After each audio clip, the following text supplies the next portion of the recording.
What's going on, everybody, and welcome back to Big Elf Gaming. In the last episode, we made our way through Route 3. We caught a Jigglypuff, which was probably the most exciting thing from the route. And now today, we will be making our way through Mount Moon, the second dungeon in the game. So without any further ado, let's go ahead and get started. Let's head on over this way first, and we can pick up an item here, and the item is TM12, which actually contains Water Gun. Now, not a whole lot of value in that move for us right now, since our Blaze King, our only team member at the moment, can't learn Water Gun. But you can pick up a potion over there. I think that's what it was. Maybe it was an antidote. I kind of wasn't looking for a second there. But let's go ahead and let's take on this trainer. Suspicious men are in the cave. What about you? Nah, come on, dude. I'm not suspicious at all. I'm the good guy. I'm going to take down all of those Team Rocket grunts. But yeah, this bug catcher's got a level 11 Weedle here, nothing we haven't seen already. So we'll go ahead and take this Weedle out with a couple Embers and Ember. Now, we've got 4 wild Pokemon in Mount Moon here.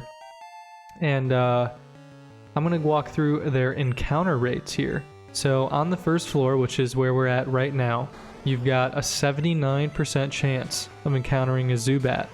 Then you've also got a 15% chance of encountering a Geodude, a 5% chance of encountering Paris, and just a 1% chance of encountering Clefairy. And now Clefairy is pretty similar to Jigglypuff, but I actually think that it's a little bit of a better version. It just, I don't know, I feel like it has better stats overall. I might be mistaken there, but I just feel like when I've used a Clefairy on my team, that they turn out to be a little bit better. But now we've got Lass here, and this Lass sends a level 14 Clefairy at us. And yeah, in the beginning they are pretty much exactly the same. Like they tend to both like just use Sing or Growl, I don't know, double hit, something like that. They learn very similar moves, but Clefairy just feels better to me, but I don't know. Alright, so the Clefairy is still going to growl away, and we actually burned the Clefairy with the Ember, which is pretty nice. Let's see if it'll knock it out. Ooh, that burn hardly does anything there, and I should have used Scratch rather than Ember, because we need to be a little bit careful with our Embers here, because we're definitely going to run out of power points at some point. But the Lass is absolutely spooked that she lost the battle, which she really shouldn't be. But we're going to avoid this ladder temporarily, and I'm actually pretty surprised we haven't even had a wild encounter yet. I don't know why it seems like the wild encounter rates are so low in the dungeons in this game. But yeah, anyways, let's go ahead and take on this super nerd here, and he's got a Magnemite, and fortunately we've got our Blaze King here. Actually, doesn't really matter if we have our Blaze King, because Magnemite is only electric type in this generation. It is not yet steel type. I believe steel type does not come along until generation 3. Speaking of things that don't come along till generation 3, in the last episode I mentioned that I wanted a pair of running shoes, but there was no aid, no Professor Oak's aid available to give them to us after beating Brock. And Stanley Vampire nicely commented and told us that the running shoes are not a thing until generation 3. And similarly, neither are Pokemon abilities. So all that stuff that I was talking about in the last episode is a little bit irrelevant for right now. We're just going to have to wait until we get to Ruby, Sapphire, and Emerald for those little tidbits of information to be relevant. But there we go, we've got a potion to collect right there. And still no wild battle yet, so we're going to collect this item as well, which is a rare candy, always a fan favorite, and one of my favorite items as well. Then we've got this guy here. He says go through the cave to get to Cerulean City. That is the goal. That is exactly what we plan to do. So we've got a bug catcher here, and he's going to send out a Caterpie. Still waiting for the day when one of these bug catchers will send out a Beedrill or Butterfree at us. I think the first one that we face is probably not until after we defeat Misty. I think it's on the route heading south of Cerulean City to, is it Vermilion City? I think that's where we would go after that, where the electric type gym is. But yeah, other than that, we probably don't even face a Beedrill until we're on our way to Rock Tunnel, which is crazy. So yeah, the bug catchers are keeping it simple for us, keeping their basic Pokemon in check. And yeah, we're gonna hit it up with a scratch this time instead of an Ember, see if that'll take it out, and it does not. That's unfortunate. We're definitely gonna have to exit out of this cave at some point to go heal up because we're gonna be using too many of our Ember power points. But yeah, there we go. We defeated Bug Catcher, and all he has to say is he lost. Like, are the game designers getting tired already? Like, are they getting lazy and they're just gonna say, I lost? That's all you had to say. But we're gonna pick up an escape rope right there. And I think that will about do it for most of the items on the first floor. There might be like one or two more that we missed, but for the most part, I think that'll be it. And here we go, our first wild encounter of the game, or of this dungeon at least, is a level 8 Paris. Now guys, got a little surprise for you. I'm not sure if this is what you were expecting, but Paris is in fact going to be our second team member of the game. So we are going to try and catch this Paris, and holy cow, that scratch did a whole lot of damage to us. We're gonna see if this gust can do enough damage here, and unfortunately we get knocked out in the process. So it seems as though we've got a fierce Paris on our hands. But yeah guys, the Paris encounter rate is only 5% on the first floor, so the fact that we were able to find this right away is pretty impressive. Definitely something to be excited about there. We're gonna see if this tackle can, oh my goodness. Yeah, I'm not really sure what we're gonna do here, guys. We just gotta, I don't know, we're not gonna be able to get any damage off on this thing, I feel like. So we might just have to chuck some Pokeballs at it kinda early. We'll toss our Weedle out there as well, see if this Weedle can do any sort of damage with the Poison Sting. Hopefully it does not poison the Paris, but I think it will actually be super effective. There we go. Wow, that actually did quite a bit more than I thought it would. I'm a little scared to attack it again just because I feel like it might be a little difficult to find. So let's just go ahead and we'll be risky here, and we'll just toss a Pokeball at it right now, see if we can capture it. Ah, unfortunately we did not. So we're gonna have to give it another try here. Don't want to be wasting another $1.24. The next one needs to come through for us. So we're gonna toss another Pokeball at it right here, and hopefully this one will come through. I actually made a little trip to the Pokemon Mart off screen. I got, I think, 10 more Pokeballs and some escape ropes and potions and healing items, stuff like that. But there we go, guys. That's pretty exciting stuff. We caught our Paris, our second team member of the game. It says, burrows to suck tree roots. The mushrooms on its back grow by drawing nutrients from the bug host. So there we go. Our Paris is like a mushroom, kind of like, I don't know, just a mushroom bug sort of thing. So we're going to give a nickname to our Paris here, and we are going to give it a nickname that kind of relates to a parasitic eating, like, or a parasitic mushroom. So it is going to be Sinin. And that, so this mushroom, it's a super complicated name. It's like, I'm not even going to pronounce it right, but it's like Ophoricosis or Ophericotis or something like that, sinensis. So Sinin is just going to be a nice little abbreviation for that complicated nickname for the mushroom there. But yeah, that's going to end it right here, so let's go ahead and do that. And Sinin was transferred to someone's PC. Now, I planned out this walkthrough ahead of time. I'm going to actually go do this battle real quick before heading back to the Pokemon Center. But I planned out this walkthrough ahead of time, and I was actually going to nickname the Paris Shroom Doom. And I felt that nickname was a little bit, I don't know, a little bit childish, a little bit immature. I felt that the nickname that was dropped in the comments here of Sinin was much more grown up. You know, it's symbolic, you know? You don't really know what it means until you learn a little bit more about the sinensis mushroom that's exclusive to like the Tibetan mountains or something like that. But anyways, we've got a level 11 Bellsprout here. That's our first Bellsprout sighting of the game. Pretty cool stuff there. Bellsprout's one of the best Pokemon in the game, or at least Victory Bell is its final evolution. But yeah, besides that, we are going... Ooh, our second wild encounter here. Let's see what we got this time. We got a Geodude. So there we go. Our first 2 wild encounters are 2 of the rarer ones. Our 79% chance of encountering a Zubat has not come to fruition yet. But yeah, we're going to use an Ember on that Geodude. It's not going to take it out, which works out nicely for us since we're going to try and catch it anyways. Again, not going to be using the Geodude on our team. Sign-in, the Paris, is going to be our team member. And we'll actually be having another team member in the next video as well. It's crazy that we went, you know, all the way to Mount Moon before catching our first team member. And we'll be getting 2 in 2 consecutive videos. And honestly, possibly even 3 in 3 consecutive videos, as crazy as that sounds. But the wild Pokemon are fast and furious now. We've got a Zubat here. So let's see if we can go ahead and capture this guy, a level 10 Zubat. But yeah, as I was saying, I think I was just talking about the Pokemon that we'll be having on our team here. So the next one will be on the next route in the game after Mount Moon. So I believe there are a couple encounters there. I believe it is Sandshrew, Ekans, and possibly Mankey. I need to go look back on that as well, but I guess I kind of gave it away there if I just said Sandshrew and Ekans. So do with that information what you will.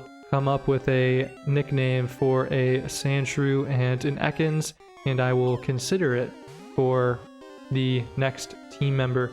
I really need to look this up now. I feel like it's absolutely essential that I know. So this would be Route 4 in the game, I believe. So let's go ahead and take a look. Route 4 in Red. Alright guys, well, I definitely just gave it away now because evidently Sandshrew is exclusive to Pokemon Blue, and in Red you've got Rattata, Spearow, and Ekans. So I guess that just kind of gives it away. I didn't want to give it away so early, but I kind of just pigeonholed myself into telling you guys that it is in fact going to be an Ekans here. So come up with a nickname for an Ekans. That will be our next team member. But yeah, we caught that last Zubat, by the way. I know I kind of went on a huge tangent there of exploring what the Pokemon will be in the next route. But yeah, we're going to head back out of Mount Moon here just real quick, and we are just encountering so many wild Pokemon now. But I don't think that Paris is ready for battle yet, to be quite honest. Like, the worst trainers in here still have like level 11s, level 12s, and Paris is only level 8, and I think all it knows is Scratch. So we're going to retrieve it, add it to our party, but it's not going to really be used in the cave. I think I'll probably do some off-screen training with Paris in the next video, I guess, well, off-screen in between the next 2 videos here, before the next gym, I should say. So we're going to go ahead and we're going to deposit someone here. Let's see, who should we deposit? I guess we could probably get rid of this Weedle since they're pretty common and it's not a... I don't know, it's kind of at the lowest level here. But yeah, let's go ahead and take out Sign-in here. And I guess I kept it consistent with using lowercase letters for the Pokemon on our team. I don't know, I guess I just kind of screwed that up in the initial nicknaming of Charmander and figured it would just be best to keep it constant throughout here. But alright, there we go. The Pokemon are back and fighting fit. So it's time to head back into Mount Moon. And hopefully we can make it all the way through the cave this time. So we're probably gonna run away from most of the wild battles at this point. We need to conserve our power points, and I just don't really see a whole lot of value to facing these guys when we're 15 levels ahead. But if we do find a Clefairy, we will try and catch it. So like I said, on the top floor here, we're gonna head down this ladder first actually. But on the top floor, you can find in Clefairy with just a 1% encounter rate. But that encounter rate actually changes as you continue on throughout the cave. So I will pull up the information on that in just a second while we're battling this first appearance of the Team Rocket grunt in the game. He says, "We Team Rocket are gangsters." So I just gotta say real quick that their sprite is crazy in this game. Like, they've literally got a whip that they're pulling out that I'm assuming they're using to torture Pokemon. That's just terrible, terrible cruelty. Don't like that one bit, but the sprite just looks wild. Anyways, we're gonna take out that Sandshrew right there, and we're gonna now face a Rattata. So yeah, I was saying that the Clefairy encounter rates increase as we go throughout the cave. So in this little area that we're in right now, I think it's considered basement or B like 2F or B1F. I think it's B2F actually. So in B2F, the encounter rate for Clefairies actually goes all the way up to 6% and Paris 15%. So it's crazy that we found the Paris on the top floor there. But if you're looking for a Clefairy, don't be searching for it on the top floor. It's just a waste of time.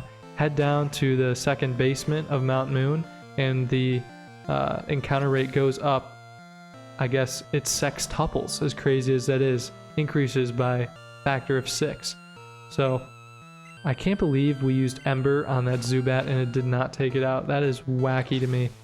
But yeah, we're gonna go ahead and take care of business now, and Blaze King grew to level 22. It's just way far ahead of Paris at this point, so we're definitely gonna have some work to do on training up our Paris. But yeah, anyways, let's head on over here, collect up this item and HP up, and that's actually a great item, especially for this point in the game. If you don't use them, I believe you can sell them for 4,900 Poké Dollars, so pretty nice there.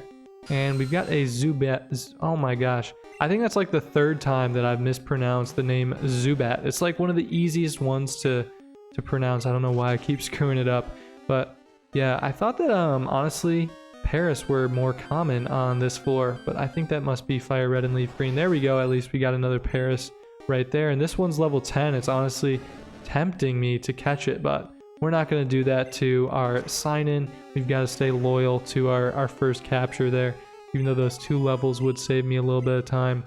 But yeah, anyways, let's head back up the... Nope, we're going to get another wild encounter here. So we're... Oh my goodness, no way! Well, it was definitely worth it. Level 9 Clefairy. I don't have to be searching around at all. This is pretty exciting. So I'm going to see what I can do here. I might try and use like a growl and see if we can like get some sort of... there we go, perfect. That's exactly what I wanted. I wanted to make our attack lower a little bit. I'm going to probably do that again. See if Clefairy will growl back at us. And she'll use Pound, so alright. That's fine. We're just going to try and use another growl. See if we can just get... I just want our attack to be lowered one more time to be confident that we will not knock this Clefairy out if we were to attack it. So come on, Clefairy, hit us with another growl. There we go. Oh, it said it failed that time. Alright, I'm sure it's fine. So we'll go ahead and we'll scratch here. I'd be pretty surprised if it takes it out. Oh, perfect. So as long as this doesn't critical hit here, this should put it in the range for capturing. Perfect. Well, I'm glad we're in the go zone there. I'd be pretty surprised if this takes even more than 1 Pokeball. So we'll go ahead and give it a toss here. Let's see, there's 1, 2, 3, and perfect. Clefairy was caught. So yeah, we are on B1F right now, so the first basement. And I believe that the encounter rates there are 4% for Clefairy.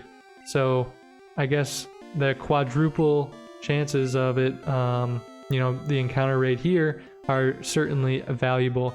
And we had some really good luck in here so far. We encountered a Paris and a Clefairy without even having to truly search for it. I feel like that was probably within, each of that was within like 8 or 10 wild battles. And here's another Paris. That's crazy.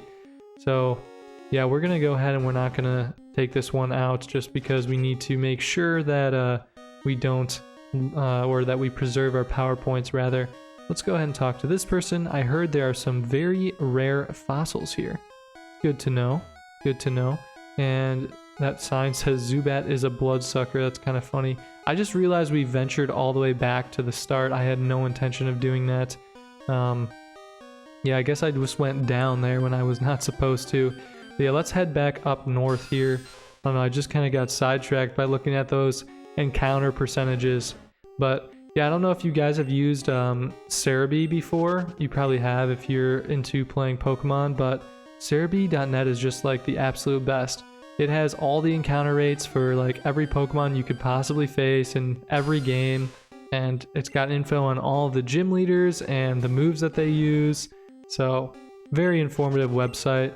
I'm glad that I switched over to using this. I was first just using like a Pokemon Red and Blue guidebook, and I realized that it's not super valuable to you guys to just know if there are many or few encounters in the wild for a Jigglypuff or something like that. It doesn't give any percentages in there. It's literally just like Jigglypuff, there's few of them. So not helpful at all, but I'm going to give better information here moving forward with Cerebi. But yeah, let's go ahead and head down here, face this Team Rocket Grunt, our second Team Rocket encounter of the game here. And let's see what he has on his team. So he's got first a Zubat. So, a level 12 Zubat. That's our strongest one that we faced so far. That means the Ember probably will not knock it out, which is a little bit unfortunate. Man, that really surprises me. I would think that our Charmeleon would be stronger than that to be able to knock out a level 12 Zubat with an Ember, but evidently not. Alright, his next Pokemon is an Ekans, so there we go. You guys already know that we're going to be using an Ekans on our team in the next game, or in the next video. So let's go ahead and we're going to take out this Ekans. And yeah, everyone should probably know if you're playing Pokemon that Ekans backwards is Snake. So in case you didn't know that, nice little tidbit of info for you. And then of course Ekans evolution Arbok backwards is Cobra. But yeah, there we go. We took out the Team Rocket Grunt and he says, "So, you are good." Alright, let's head over here and go to this rock, and you can pick up an Ether, and then you can also grab TM01, which I'm not sure what that is in this game, so let's go ahead and check. TM01 contains Mega Punch. Ooh, that's a pretty solid move. I honestly will probably teach that to Charmeleon before we face Misty, because that's probably our best chance of beating Misty. But yeah, that's all we got to do down there, which means we can now head over this way, and this is probably another bug catcher, maybe a junior trainer, but we will see here. Let's see. And it is actually a youngster, so I misspoke there. But this youngster is going to have a Rattata, a level 10 Rattata. So let's go ahead and take this Rattata out with an Ember. And yeah, the Cerebi website that I was talking about actually has information on all of the trainers in the game as well. Like, it literally tells me what every single trainer has in this cave in order, or I guess not in perfect order, but it does still tell me the trainer encounters here. So we're still on the first floor right now, so let's go ahead and see where we're at. Yep, youngster. So I even know, all right, this is super informative. So the next trainer that we're going to face is a hiker. He's got 3 rock type Pokemon, so I'm glad that I found this. I'm going to be more careful with using this moving forward. But yeah, this guy's got a level 10 Zubat. Oh my gosh, why can I not say that properly every time? Zubat, not Zubat. Anyways, alright. Take this guy out with a Ember here, and that'll do it for the youngster. So, see what he has to say. Losing stinks. I would agree, but I can't really relate since we have not yet lost in this game. So, the hiker is going to be right up here. Before we face him, let's see if we can go up here and pick up a Moonstone. Perfect. So we've already got the Nidoran. I don't know if it's still in our party. It might be. I think it probably is, actually. But if we had evolved it into a Nidorino, I'm just all over the place with my pronunciations today, guys. I'm sorry. My Nidoran in our party, not our Nidoran, our Nidoran. If we had evolved it into a Nidorino, we could use the Moonstone to then evolve it into a Nidoking. And it's pretty early in the game where you'd be able to do that. You honestly could have like a level 16, level 18 Nidoking, which is pretty sweet. Yeah, I think I talked about this before. Definitely recommend it. Great Pokemon, but I don't want to use it on my team because it's so basic. And that's kind of the same motivation behind using Paris as well. Like, no one really likes Paris. I feel like everyone just always glazes over it in every like run that I've ever seen. It's not really the best Pokemon. Even its evolution, Parasect, isn't all that great, especially because it's got a quad weakness to fire. So Paris is a bug and grass type. But I do think that Parasect learns at least a few good moves in this generation. So that's why I'm going to be taking him along on my team, and I hope that he can prove any of the haters wrong, you know? Parasect is actually going to be a valuable addition to the team. But yeah, we've got our second Onyx fight of the game here. We're still gonna Ember away, and I think that we're honestly gonna have to use an Ether in this this run here, or in this little stretch of trainers, to restore some power points on Ember, because I'm kind of feeling lazy and don't really want to head all the way back out to the Pokemon Center. So that's probably what we're gonna end up doing.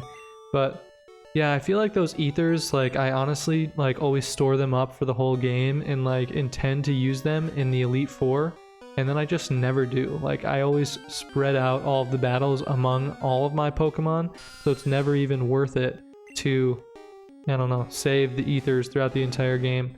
But yeah, we've got a Zubat here. There we go. Pronounced that one right. We're just gonna run away this time, and we're going to head down the, what I believe is the final little set of ladders here. This takes us to where we need to go, to the second basement, and perfect, it does indeed. Let's see if there's an item up here.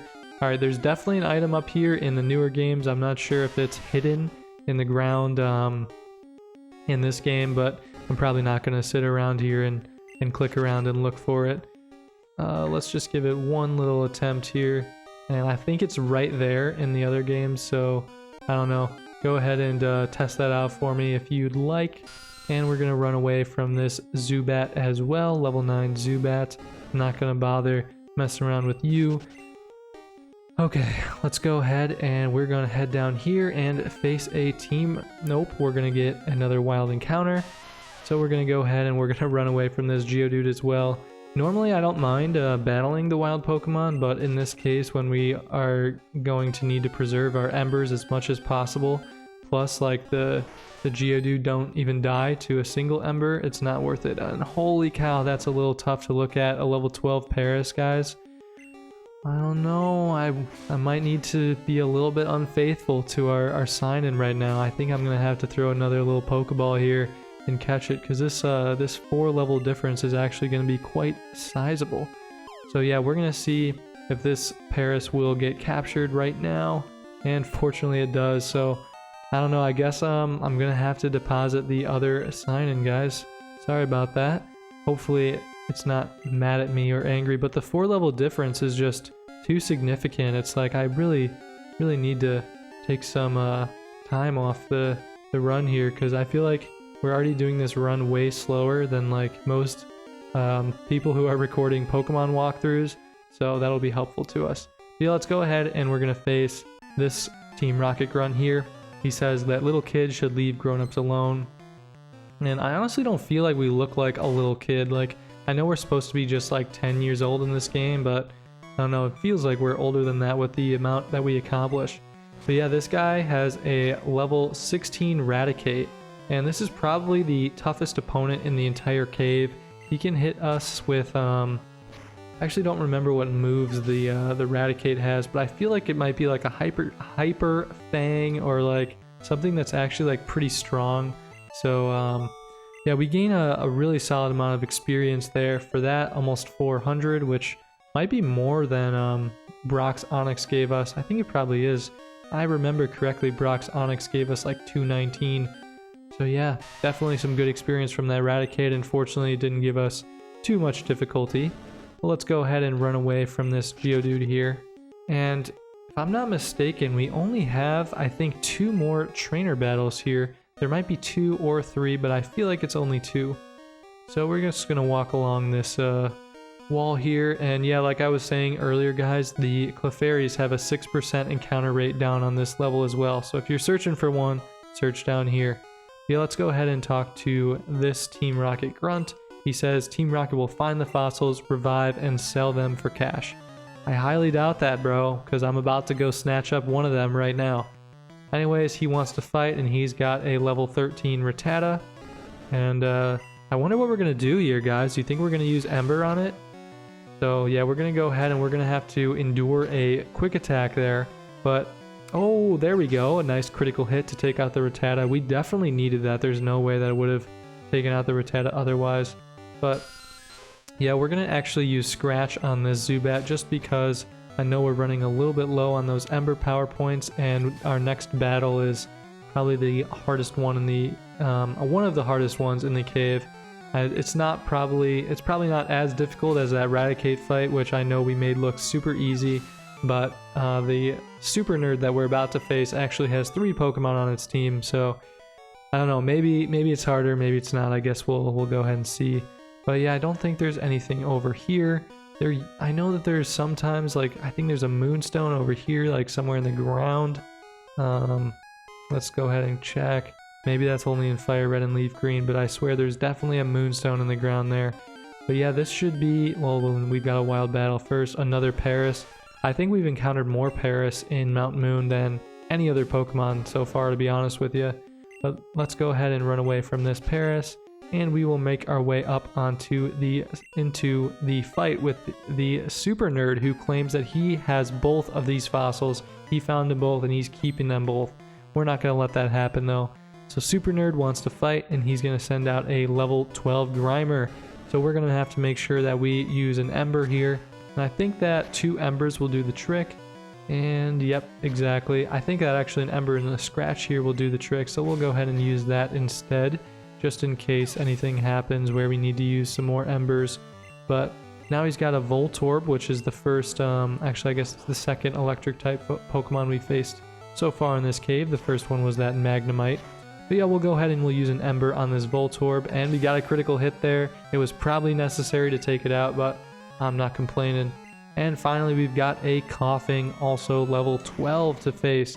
And the Coughing looks funky here. I feel like his eyes are normally higher on his head, but maybe not. And there we go, another critical hit. So both of the battles that I was talking about that were super difficult, or supposed to be super difficult, ended up being really easy. So yeah, anyways, Charmeleon here is trying to trying to learn the move Rage. It's not a very good move. I'm probably just going to delete. Actually, I don't intend on ever using Rage, so I'm honestly just going to not even bother using it. I'll probably genuinely use Growl or Leer more often than I will use Rage. So yeah, we're not going to bother learning Rage. And there we go. We defeated Super Nerd. And let's see what he has to say. Okay, I'll share. So just like that, we beat him, and he's willing to share. So you've got 2 fossil choices here, guys. You've got the Helix fossil, which can be revived into Omanite. And you've got the Dome fossil, which can be revived into Kabuto. And Kabuto evolves into Kabutops, Omanite evolves into Omastar. I personally prefer Omastar in this game because it's a... Actually, I'm not even sure if they can evolve into Omastar in this game. They probably can. I don't know, I feel like... yeah, they definitely can evolve into Omastar. But yeah, I'm not going to be using either Kabutops or Omastar on my team, so it doesn't really matter which one I take. But in the case of which one you think is better, I prefer Omastar because the special attack is better. But yeah, we made our way through Mount Moon there, just made our way up the final ladder. And this video has been quite a bit longer than I expected it to be, so I'm going to go ahead and I'm going to stop the run there. We'll make our way through Route 4 in the next video, and we will catch the Ekans while we're at it. So yeah, feel free to drop a comment and leave nickname that you want for the Ekans. But that'll do it for this episode. So thank you guys for watching, and I'll see you all next time.